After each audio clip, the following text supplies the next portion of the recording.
강변에서 내가 사는 작은 오막살이 집까지 이르는 숲길 사이에 어느 하루 마음먹고 나무 계단 하나 만들었습니다. 밟으면 삐걱이는 나무 울음소리가 산뻐꾸기 울음소리보다 듣기 좋았습니다. 언젠가는 당신이 이 계단을 밟고 내 오막살이 집을 찾을 때 있겠지요. 설령 그때 내게 나를 열렬히 사랑했던 신이 찾아와 자, 이게 내가 그동안 목마르게 찾았던 그 물건이야 하며 막 보찜을 푸는 순간이라 해도 난 당신이 내 나무 계단을 밟는 소리 놓치지 않고 들을 수 있습니다. 그리고는 신과는 상관없이 강변 숲길을 따라 달려가기 시작할 것입니다. 계단 곽재구. 안녕하세요. 밤에 듣는 감성문화 시 읽는 별선생입니다. 오늘 읽을 작가는 겨울밤 한 줌의 불빛 같은 따뜻함을 전하는 곽재구 시인입니다. 앞에서 읽은 시는 사랑하는 이에 대한 그리움과 기다림을 노래한 계단입니다. 신이 주는 선물보다 더 소중한 사람. 이 시에서 나무 계단은 당신에 대한 기다림의 상징인 동시에 언젠가 당신과 나를 이어줄 매개체가 됩니다. 곽재구 시인은 1954년 전라남도 광주에서 출생했어요. 1981년 중앙일보의 시 사평역에서가 당선되면서 시인으로서의 활동을 시작하죠. 사평역에서 전장포알이랑 서울새노야 등의 시집을 통해서 소외받은 이들에게 사랑과 그리움의 메시지를 전했어요. 현재는 순천대학교 명예교수로 재직 중입니다.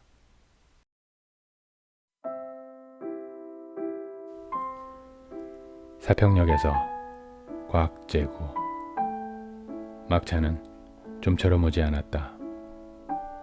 대합실 밖에는 밤새 송이 눈이 쌓이고 흰보라 수수꽃 눈 시린 유리창마다 돛밤난로가 지펴지고 있었다. 그 몸처럼 몇은 졸고 몇은 감기에 쿨럭이고 그리웠던 순간들을 생각하며 나는 한 줌의 톱밥을 불빛 속에 던져주었다. 내면 깊숙이 할 말들은 가득해도 청색의 손바닥을 불빛 속에 적셔두고 모두들 아무 말도 하지 않았다. 산다는 것이 때론 술에 취한 듯 한 두rum의 굴비, 한 광주리의 사과를 만지작거리며 귀향하는 기분으로 침묵해야 한다는 것을 모두들 알고 있었다. 오래 앓은 기침소리와 쓴 약 같은 입술, 담배 연기 속에서 싸륵싸륵 눈꽃은 쌓이고 그래, 지금은 모두들 눈꽃의 화음에 귀를 적신다.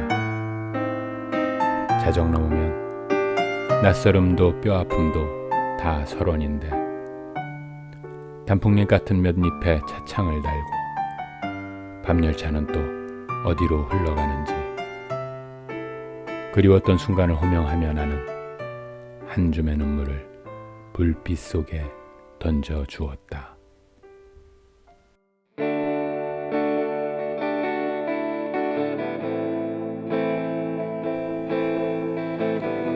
이 시의 화자는 시골 간이역에 있습니다. 창밖에는 눈이 내리고 대합실 안에는 톱밥난로가 지펴지고 있죠. 화자의 시선에 대합실의 모습이 파노라마처럼 그려집니다. 사람들은 막차를 기다립니다. 누군가는 졸고 있고 누군가는 감기에 쿨럭이기도 하지요. 파랗게 시린 손바닥을 불빛에 녹이면서 사람들은 아무 말도 하지 않습니다. 사람들은 눈 오는 소리를 듣고 있습니다. 내리는 눈은 평화롭죠. 눈은 지난날의 낯설음과 뼈아픔들을 다 덮어줍니다. 사람들은 이제 기다리는 막차와 함께 고향으로 향할 겁니다. 그리운 사람들이 있는 곳, 굴비나 혹은 사과를 들고 설렘으로 향하는 그곳에서 이들은 지친 육신과 영혼을 위로받게 될까요? 그리웠던 순간들은 언제였을까요? 시의 화자는 그리웠던 순간들을 생각하며 한 줌의 톱밥을, 상처와 아픔을 치유할 연민과 위로를 불빛 속에 던져줍니다. 사람들은 저마다 다른 이야기를 갖고 있겠죠. 특급 열차도 서지 않는 시골 작은 간이역에서 막차를 기다리는 사람들은 어떤 이들일까요? 화자가 던진 한 줌의 불씨가 그들의 고단한 삶을 위로할 수 있으면 좋겠습니다. 곽재구 시인은 이렇게 말합니다. 절망한 누구라도 땅끝에 가면 새가 되어 날 수 있다. 어쩌면 막차를 기다리는 사람들은 땅끝에서 다시 새가 되어 날기를 준비하고 있을 겁니다.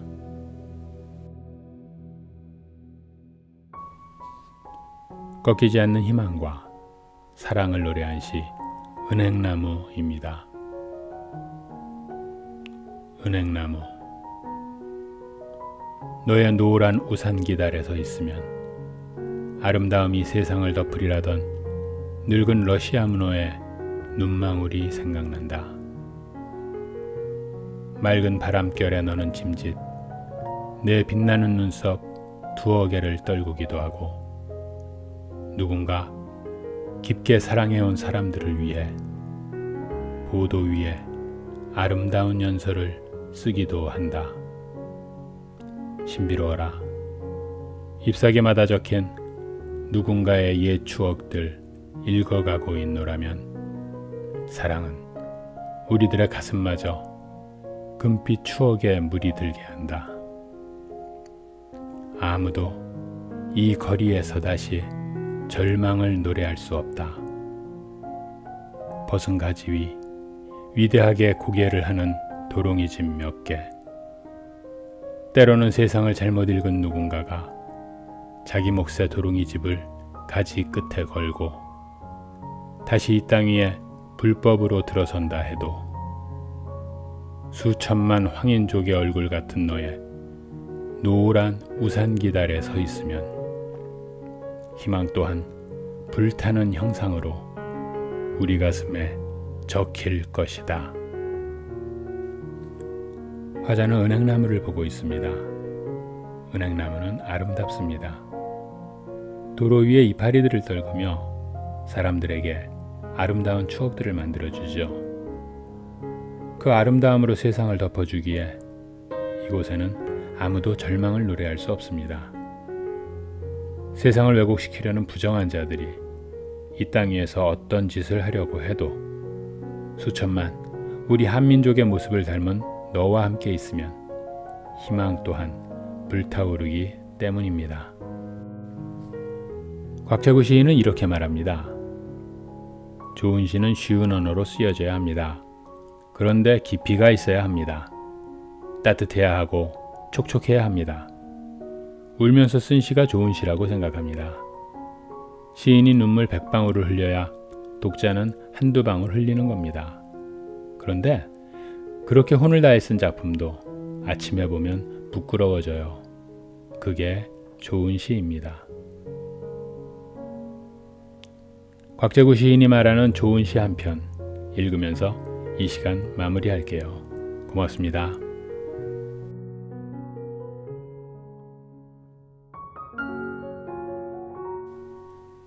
새벽 편지. 새벽에 깨어나 반짝이는 별을 보고 있으면 이 세상 깊은 어디에 마르지 않는 사랑의 샘 하나 출렁이고 있을 것만 같다.